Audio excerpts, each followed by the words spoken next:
I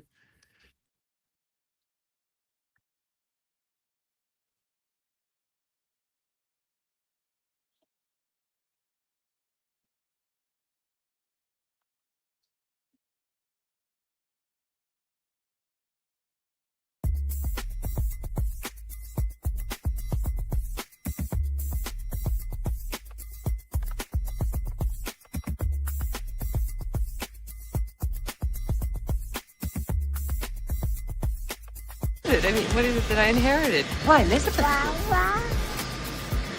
What Elizabeth, of course. Right. Your cousin Andrew's. Elizabeth. Are you... Are you joking? Didn't Mr. Simpson tell you? What? What? Wait a minute now. Are you telling me that I inherited a baby from a cousin I hadn't seen since 1954?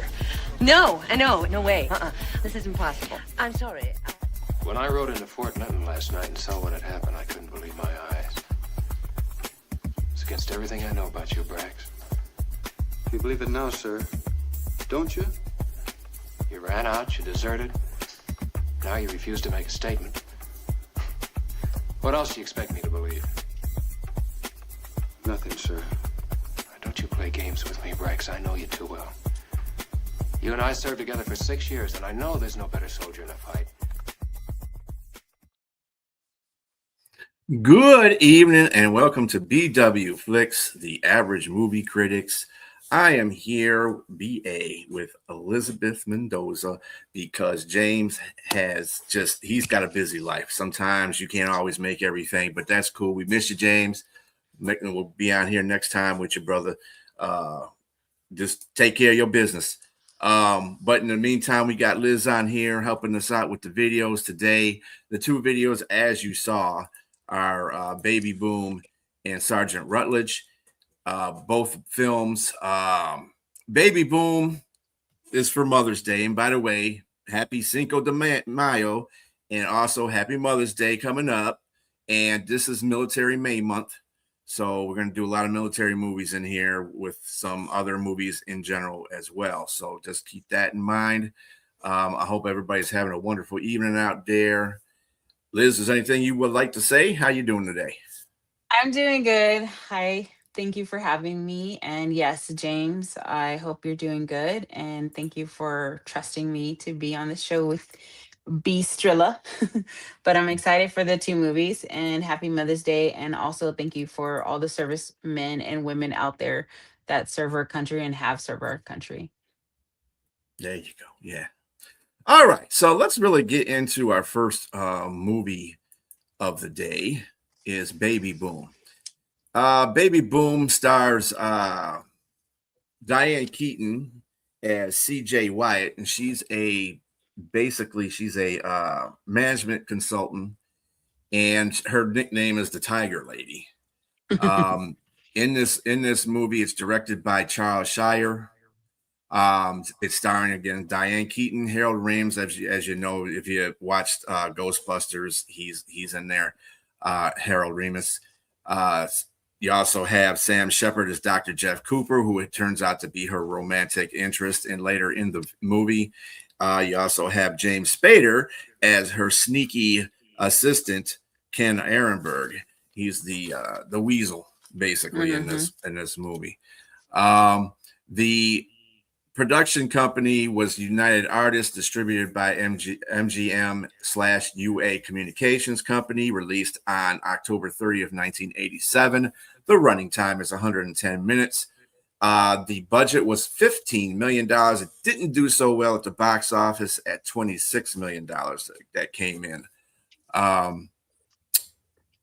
Now, this, again, CJ Wyatt is Diane Keaton. She's a management consultant, again, as Tiger Lady. She lives with her boyfriend, which is Stephen Bushner, which is Harold Ramis. And they're focused on their careers, and they don't really want to get married and stuff like that. They're just focused on their careers. And she work. She's a work type of woman.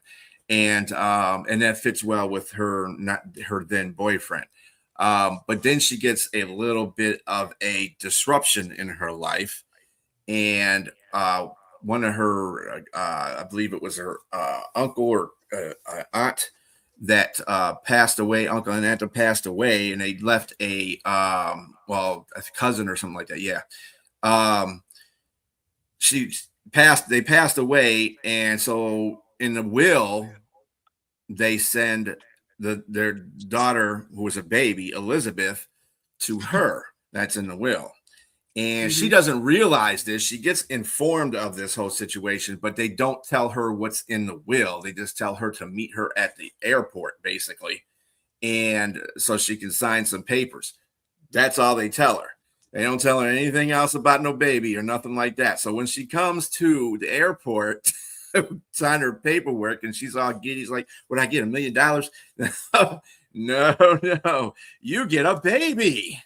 And she was not into that at first, because she has this life that she's created for herself and her career, and she's trying to balance. Now she's got to try to balance having this child in her life, and balance that with having a job, and which she is offered to become a partner in there, but she has to really get her stuff in together. She has a food account of the food chain, which is a major company, and she has to adjust to that and Elizabeth at the same time. So struggling to balance her home and work and home life. And obviously her boyfriend at the time, Steven, he's like, I can't deal with this. I got to go. So he leaves the picture. So it's just her and Elizabeth on their own. Then, she goes to Vermont. I think it is Vermont. And to get a house. In between this right now, everything is shifting at work, because she's got all these duties that she's trying to do with Elizabeth, because, you got to be responsible for the kid. And so they start leaning toward the weasel, Ken, as the person that's taking charge of the account that she's trying to do. So they eventually pull the account from her and give it to Ken, and then they try to give her some little Weasley account, and she says, "You know what? I'm quitting. Forget y'all." So she quits. She moves to Vermont. She purchases a house, of course, without going there and seeing it in person or having it inspected. So by the time she, once she starts settling in here, all this stuff starts happening to the house, as well as the fact that she's still, being a mother to Elizabeth.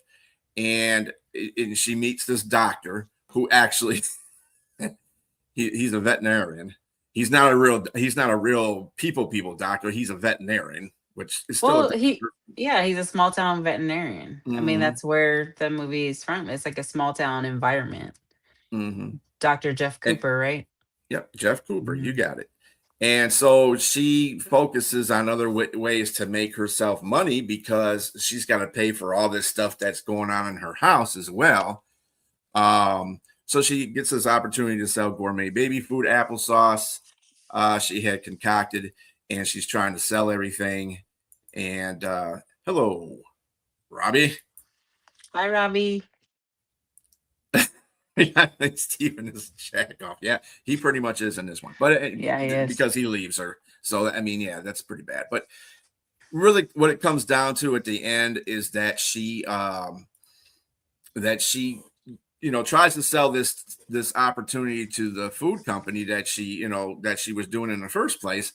And she kind of thinks about, and she thinks, I could do this on my own. I don't need anybody helping me out. And she got a really good, lucrative deal for them to sell it to them at $3 million. And I think she got like 300 or 950 million, or 950, not million, $950,000 salary bonus for being, somebody that oversees everything.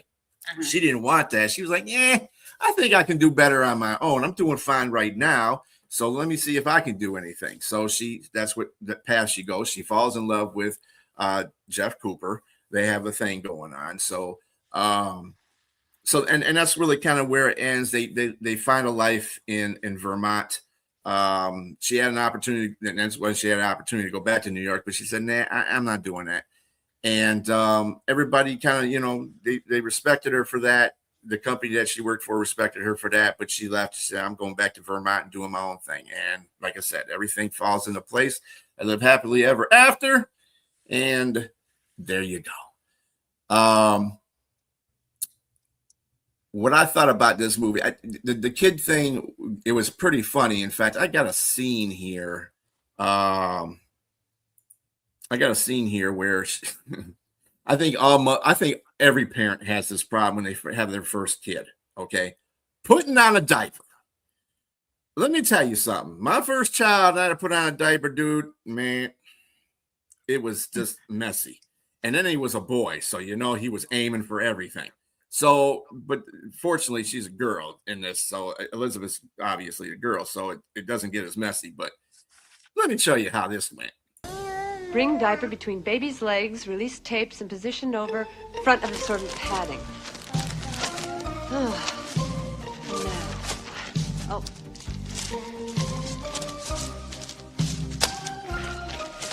Release the tapes. Right up. There. In front of absorbent. Ah!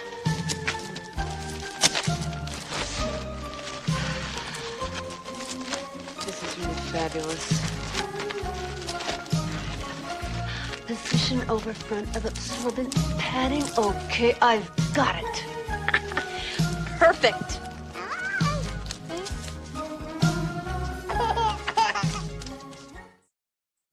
As you can see right there, it takes lots of practice to do this, and that's back then when diapers weren't that were more complicated than they are now. And just think about it, So, this movie was released in '87. There, Rob Dizzle. Yeah. So get on these movies. You got to understand, he was born later in life. So, a lot of times before these or after these movies came out. So you give. Well, I was born in '80. So yeah. The movie came out in '87. Yeah. And to me, the movie was fine. It was a good movie because I appreciate the fact that she, and like her boss was telling her at the beginning of this whole thing when she had the child and he found out, he was like, you got to put some priorities in place. You can't sometimes you got to give up stuff to get stuff done. And he said, it's hard to do that, and he's talking about he lost a couple of wives because of the fact that he was so, in balance with his job and not with his regular life. So he lost a couple good wives. With her, he's trying to tell her, hey, you got to balance that. If you can't balance it, then you got to go with what your priority is. And that's what she did. And I think that he was the one that, he gave her the lower account. I think he was trying to look out for her, trying to make her life a little bit better, but she felt humiliated because she was the one that put all this effort into the food chain company, and just to have it weaseled out from under her by Ken Ehrenberg, James Spader. And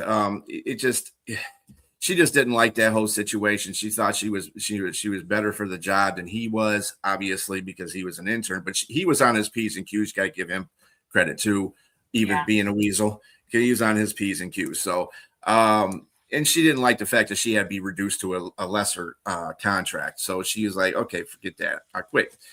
And I commend her for that, because it does take a lot to raise kids. I have 3 of them. I know you have 3 of them too. I have 3 sons. So 3 sons. Yeah. Mm-hmm. Well, you were 5 years old in '87. I hate watching baby movies. What? Oh my gosh. Don't be a baby hater, Robbie. Don't be a baby hater. Yeah, that was Diane have a Keaton. Baby. Yes, yeah, that was Diane Keaton. Yeah, definitely Diane Keaton. So what was your opinion about the movie, Liz? Well, here's the thing. Like, I'm all about those 80s movies and 90s movies, but the 80s culture context, it's kind of like what women go through still now, to where can women be powerful without sacrificing family? Can they be powerful without sacrificing their marriage? And that's what I loved basically about Baby Boom, because it's like, what happens when a woman who built her life on control but then she take custody of Elizabeth and is forced to embrace the chaos. But she still persevered to what she wanted to do and create baby food and still made a life for herself, because regardless of, that's what women do. We are going to, regardless of what chaos comes through, we're gonna, persevere to, it may not look like how we planned it, but we're still gonna, sacrifice and do for our family. That's what I got out of the movie. I really love Diane Keaton. This is not one of my favorite movies of hers, but for me, she really didn't have control at the beginning, but then she was failing a lot, especially when later in the movie when she bought that house and all that stuff started happening. And then she kind of like, that old saying, when you have lemons make lemonade. Well, she had this apple tree and she created this baby Baby food app. business, Yeah. and she persevered it. And that's what, like, you can build something on something new. And that's Mhm. what I loved about this movie, because I mean, it's less about choosing between, it's not, baby boom to me was like not really choosing between a career and motherhood, but more about women learning, can she redefine her success after life rewrites her plan? And that's, as a mom, that's how I had to do it. Like, I didn't, have, I had a plan, but things change and now you have different plans. But yeah, I really Yeah, love the movie Something's though. got to give in The Godfather. Yeah, she was really good in Something's Got to Give. That was a pretty funny movie. Oh, I love that movie. That was my favorite one. Is that the one with oh no, I was thinking about Jack Nicholson. Oh yeah, it's easy now. Hey Yoli. Hi Yoli. Yeah, they're easy now because diapers ain't really nothing. You can smash them together now and they stick. It's Mm-mm. not Yeah. last in those days, man. She was right. I don't. It wasn't that early that I had my son. It was more like in the late '90s, but they still Hmm. had that sticky crap. You had it. Oh, dude. And then your son's aiming at you every 5 seconds. So it's like, Yep. it's just a mess. And like I said, the kudos to the character, because yes, you're right. She was a strong, empowered woman. She made things work. And she wasn't even a mom. She didn't give birth to this child, and she Mm-mm. mothered this child like it was her own. And she, like every parent in the beginning stages of having their first kid, they stumble. We all stumble. Nobody Hmm. knows what to do when they have a kid at first. So I mean, that part I got really well, and she worked through it. At the same time, she was empowered to do all the other things, even though she was getting rejected a lot. And as a matter of fact, if you remember in the movie when she was trying to sell her baby food, a lot of stores were like, "Nah, we don't want that. Yeah. Nah, we don't want that." And she kept going at it, and like I said, she got the ludicrous offer from the company she worked from, and the food store, Fruit Choice, whatever the hell it's called. And they gave her all that option, and she was like, "Nah, I think I can do better on my own, and I like doing it better on my own. I like doing everything on my own. I don't like to be under people. I want to be the person. I don't want to be working for the person." Hmm. But let's see.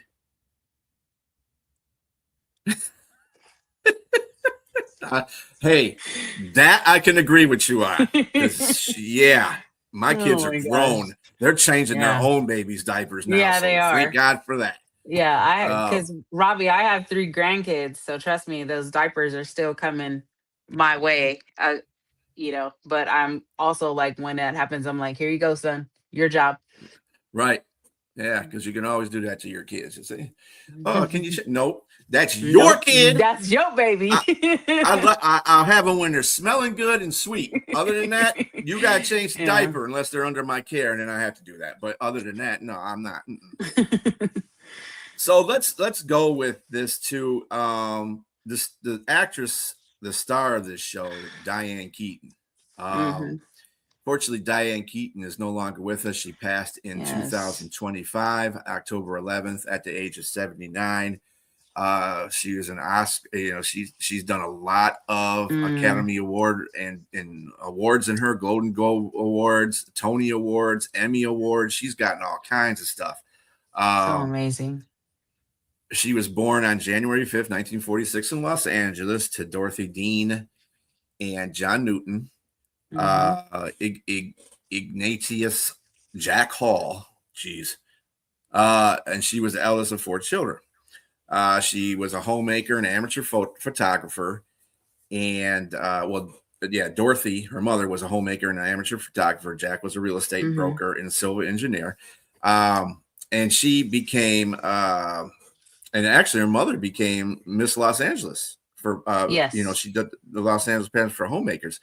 And I think that's what inspired her. And she also, and Diane also was inspired by Katharine Hepburn, who admired her for playing strong, independent. This is something that Diane Keaton has done over the course of her career too. When she was in film, she always played those strong, independent women, Hmm. and that's something that even if she was married, she would be strong. She's just a strong woman figure in these movies. Um, she did her Godfather film. She was in the Broadway production of Hair. Um, she got Tony Awards for Woody Allen's Play It Again, Sam. Lovers and Other Strangers. I could go on with this. She was Kay Adams' girlfriend's wife of Michael Corleone, played by Al Hmm. Pacino in The Godfather.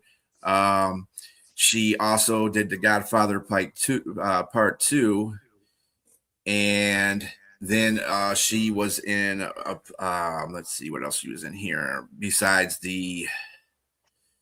Well, let me go down to the filmography. Yeah, she was in, but I mean, over a span of her career, man, she did so many Yes. movies, And she did. so Yeah. many Yeah, movies. and she did a lot of television as well. Mm-hmm. Mhm. Uh, Baby Boom, Radio Days was in the same year. She did Baby Boom, which is another movie that people don't really see that much of. Radio Days, A Good Mother, Godfather Part 3, Father of the Bride. Look Mhm. Who's Talking Now. She was an integral part of Yes. that. Father of the Bride 2, First Wives Club, Hmm. uh, Town and Country, You which is don't the movie I own saw. me. Something's Got to Give. That was a very good Yes. movie too. The Family Stone. That was another good one. Mad Money, which was a very good comedy. Very good She did movie. that was hilarious. Um, like I said, she's been in The Book Club. That was another good movie I saw. Mhm. Tom's. That was another one. Let's see. She She was did. also in a music video with she played Justin Bieber's grandmother in his 2021 music video Ghost. And when Yeah, I saw her, I was like, "Oh my gosh, she's just so amazing even just as playing a grandma."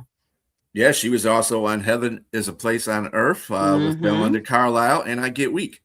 Yep. Also, Think Too Hard with the artist Sid Straw. So Mhm. yeah, she's very prominent. Yeah, And she lived a very good actress life, I would very have to so. say. Um, so that is Diane Keaton right there. And we will be going to our next movie.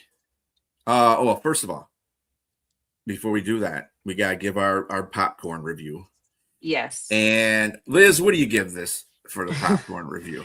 um Probably I'll say I'll give it 2 popcorns. You're gonna give it 2 popcorns. All Yeah. right. Well, let's put that on there. 2 popcorns. There you go. 2 dancing popcorn. Why would you give it 2 popcorns though? What part of the movie did you not like? That's what I want to know. I didn't like the love life. I Oh, feel my like it bad. could have been better.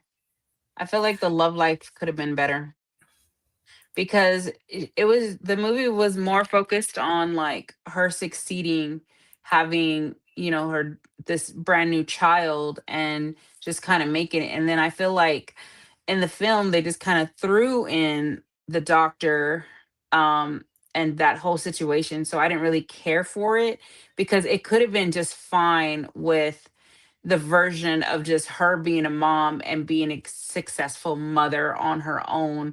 I felt like when the veterinarian came in the picture, it was just kind of like, where's this going? Like, what is the story to it? Because then you're putting a narrative on a mom just trying to succeed first. I didn't like the love scene, and I'm a romantic. I love romance, but when he came out, I was like, who's this dude? So yeah, that's why I gave it 2 popcorns.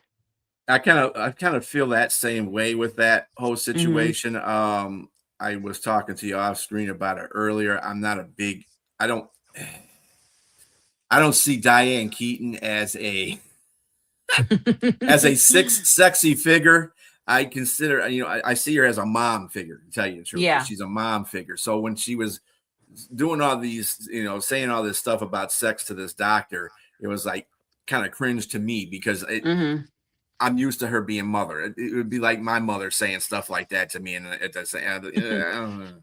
Yeah. And I think the doctor was a real weak character too. He came in there meh, he was meh, Yeah. And kind of he meh. he's not great looking guy to me. So I was just like, meh. Yeah.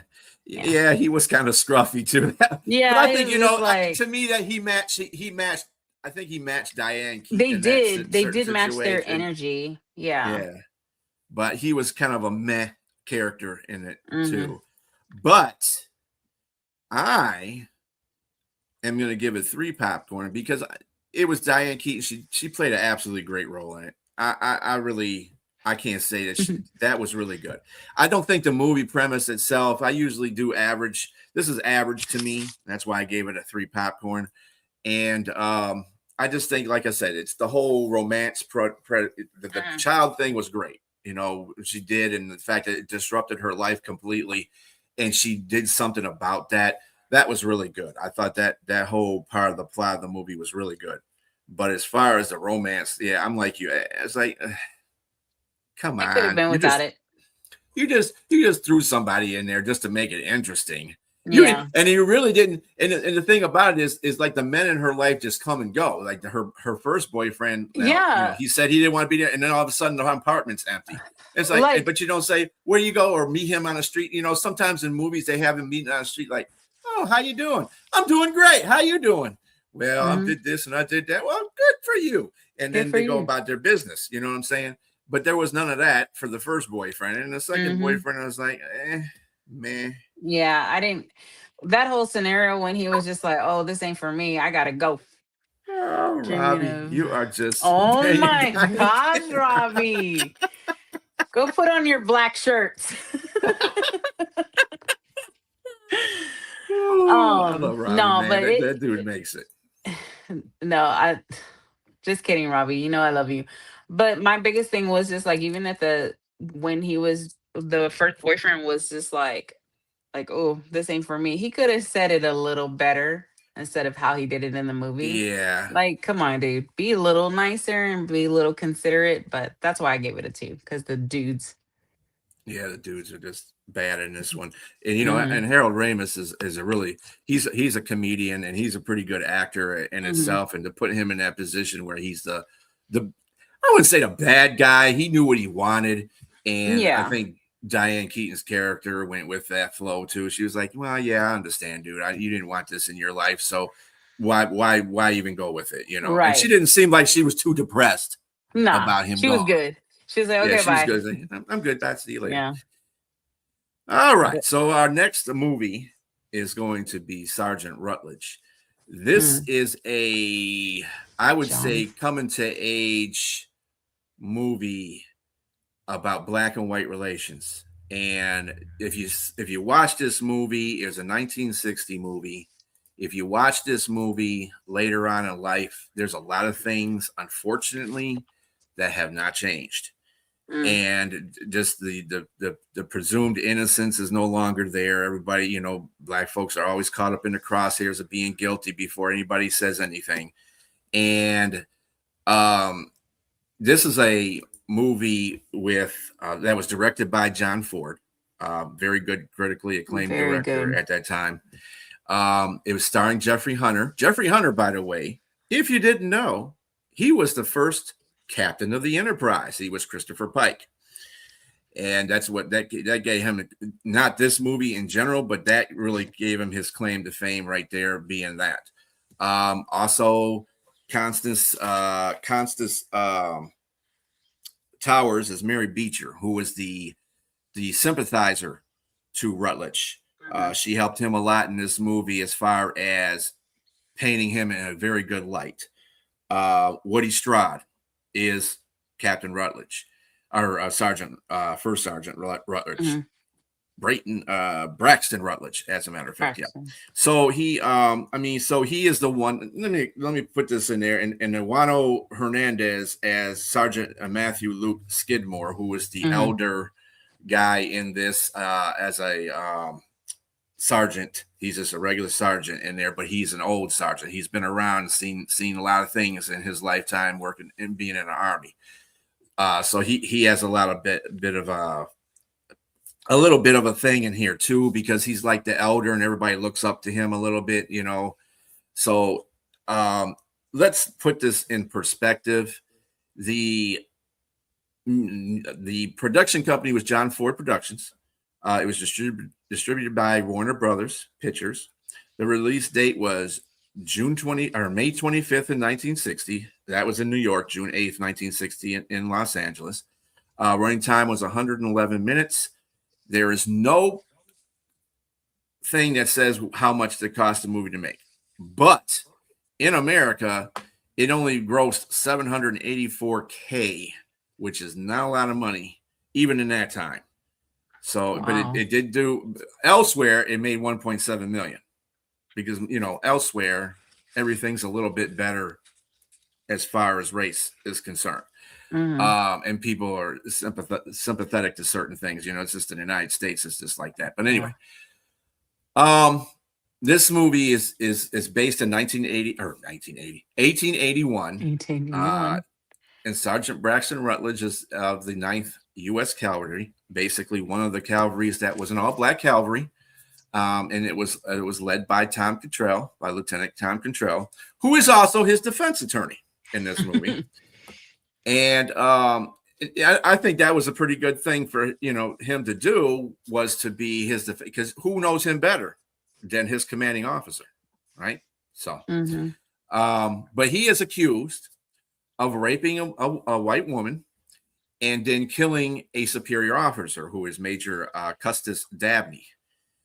And he is kind of like, I wouldn't say he's on a run, but he knows he's going to be captured and you know, put to trial, and he knows he doesn't have a very good chance at succeeding in innocence in this, because at the time he's a black man in a white world, in a really white world, and in the West. And, you know, again, he's accused of being guilty before he even has anything to evidence his innocence. And it's all circumstantial evidence. It all points toward him, unfortunately. So Cantrell, they go through these periods where they're going through their,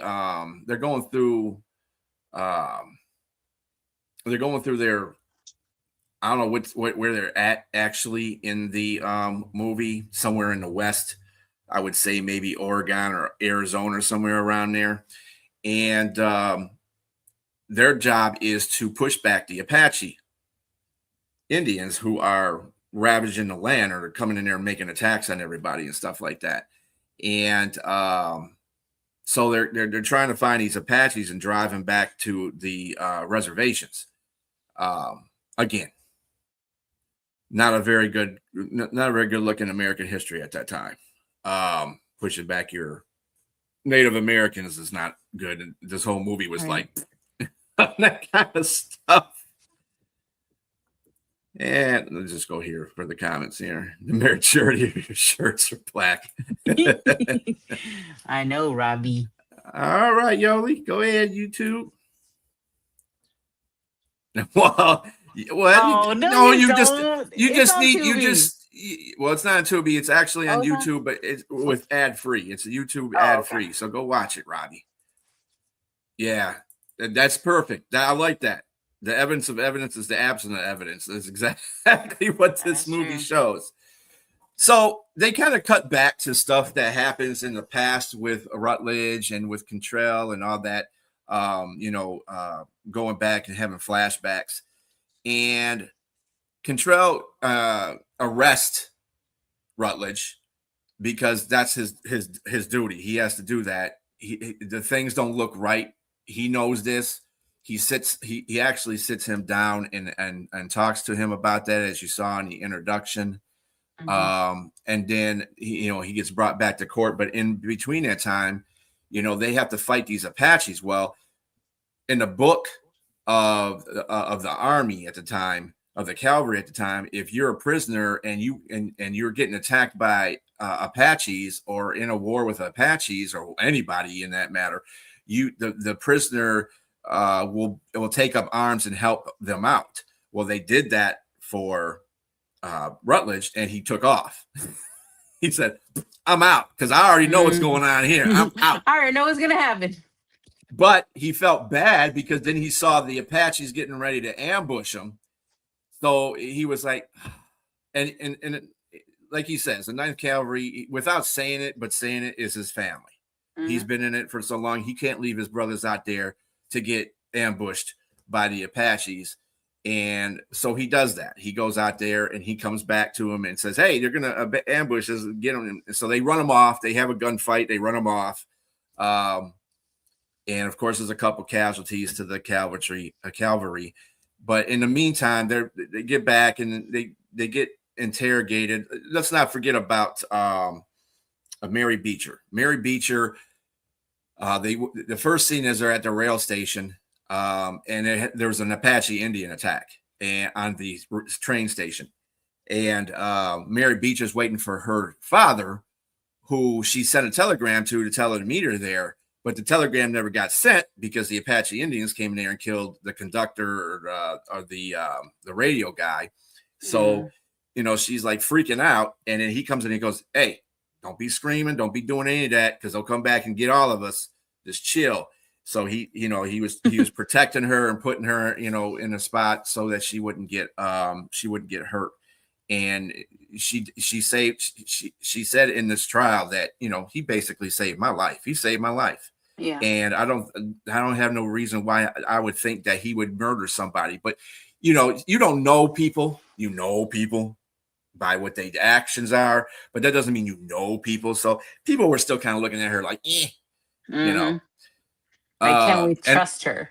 Yeah, like, can we trust her? Yeah. And what's going on, Sonia? Hi, Sonia. Yeah, Tubi is the best streaming service. If you deal with the commercials, you're fine. Yeah. Tubi, we love you. Thank you, Tubi. Just remember that so we can get some, Holla at your girl. Yeah. Anyway, so it ends up being that they're in court, and I'm going to bring up a video of that real quick, where this is near the end of the trial. Uh-huh.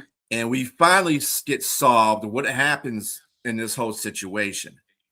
So, we always tell you the spoilers. We always tell you that, just let you know that. So what happens is there was a ruckus going on, and Sergeant Rutledge heard this going on in a major's house. And somebody had raped his daughter and killed her. And so he was going in there trying to, he found her like that. And he was trying to make sure, she was alive or whatever the case is. Her father came down the stairs, the major immediately thought he was the one that did this. So they had a gunfight, and he shot Rutledge, but Rutledge mortally injured the major and killed him. It was in self-defense because he really didn't do anything. He was trying to make sure old girl was all right, which she wasn't. And then he ran from the scene. Well, come to the end of the movie, the end of the trial, it was the son. Well, that was the son of a son came in. The father he was weirdo. And by today's standards, he'd still be a weirdo. He was an old guy, and he raped the young girl because he liked her. And that was found out at the end because Cantrell said went off on him. He was like, "Didn't you? Didn't you?" And he was like, "Okay." And he did do it, and they try to blame it on his son. They try to blame the whole thing on his son, which of course, in this scene, the advocate for the defense, went after him on this, went after Cantrell and of course Rutledge on this. So let's take a look at that, Pete. There. If Rutledge was not guilty, why did he run? Point number 2 is a delicate one. A shadowy thing that in a way has hung over this court from the very start. But I would like to call the court's attention to the fact that it was not I who tried to shift the guilt to a dead white boy to save this man.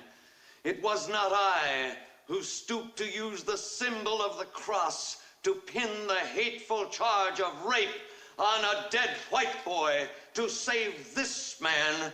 And finally, it was not I who tried to write the word murderer on the gravestone of that innocent white boy to salvage the life and freedom of this Negro. If the color of a man's skin is to be introduced as evidence or even argument by this court, then I say it's this court that stands on trial and not that soldier. Mr. Cantrell. Yeah, that's some powerful stuff there.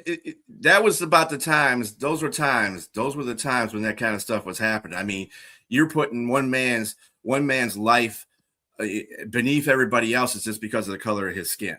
And and then I can see where that pissed Cantrell off, because it's like, we're not here for the trial of this man being black. We're on this trial because he was accused of a crime.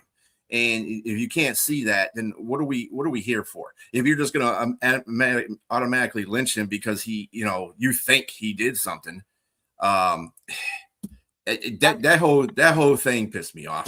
I mean, it's still happening now. It's still. I mean, you know who I work for. You know what I do for a living, and you know what I see. So it still happens now. But even in the impact of this film, and it was a really good film. I watched. So I always ask y'all guys what movies y'all are watching so I can rewatch them. But to be honest, like, the modern connection is still, the movie still resonates because conversations around race, legal bias, public are all over. And so this film was really good, but it was really, I don't know, for me, it was kind of sad because it's just like, it's still repetitive. It's still going on. It's still like, even when justice works, what does it cost someone to fight for it in the first place? That's my biggest thing.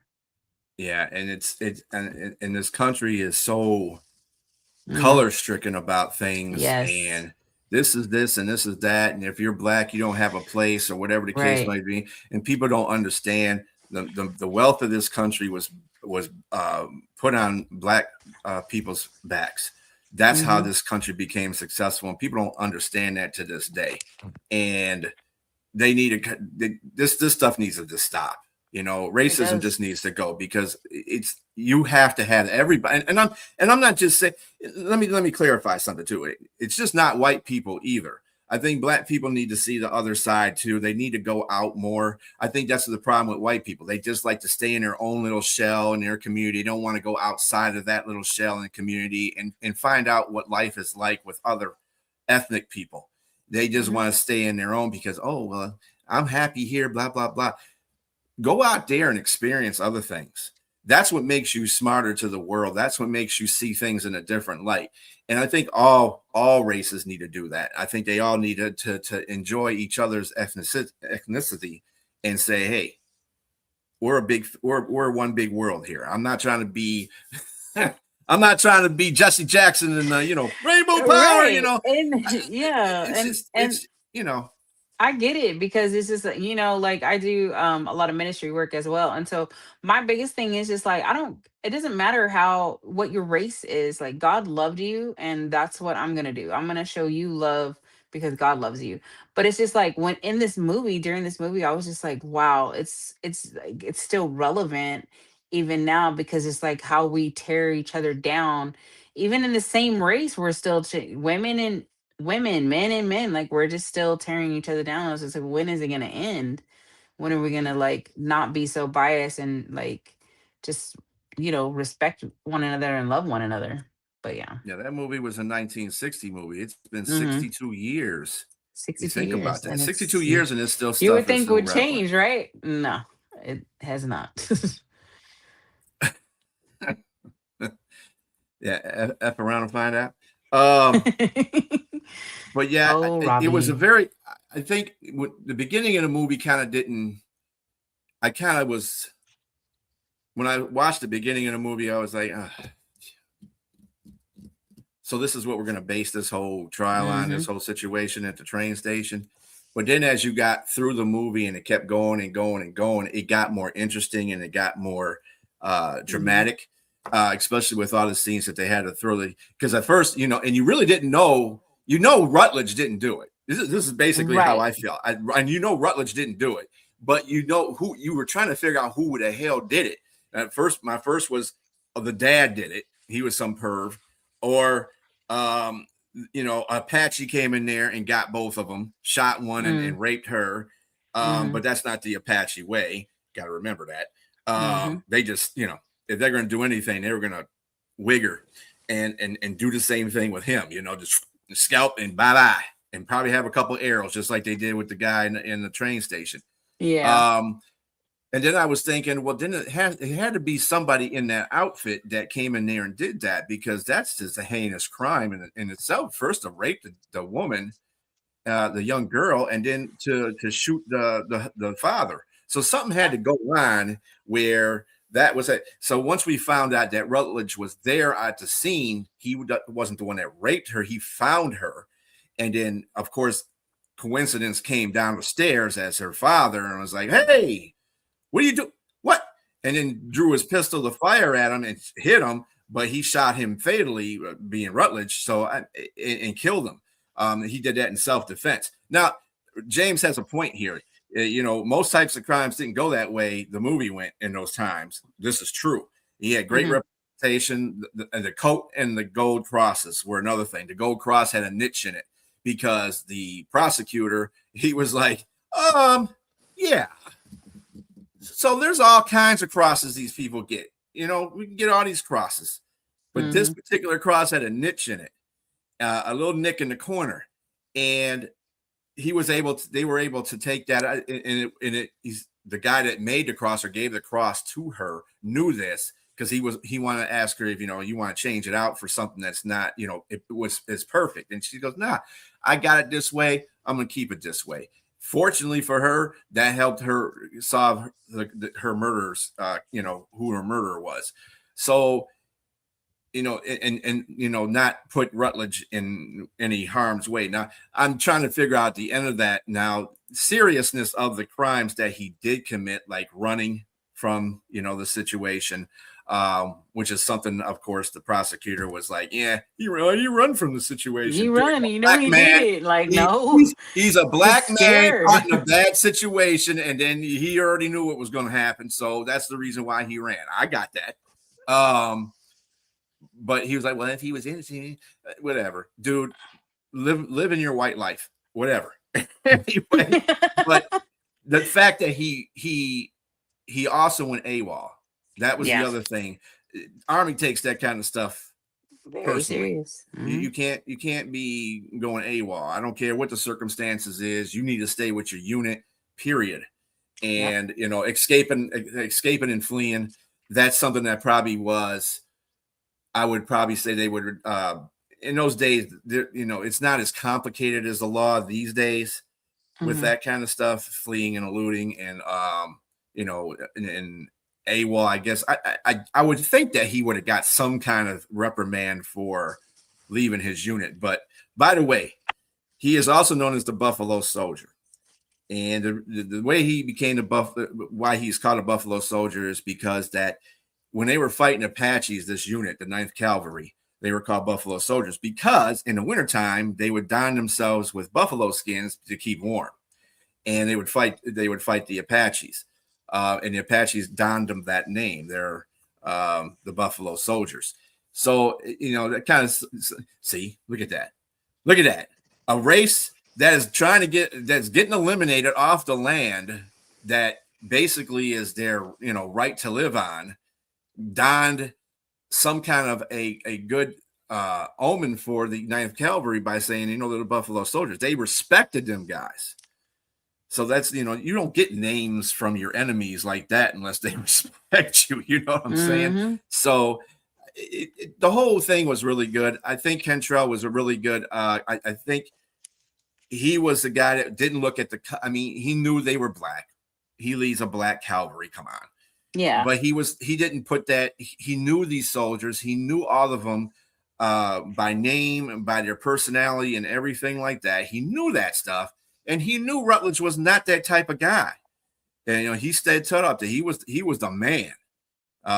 Basically, he was the leader of that group, besides him being the commander and officer. But Rutledge was the guy. And they followed him wherever he went, and they respected him wholeheartedly.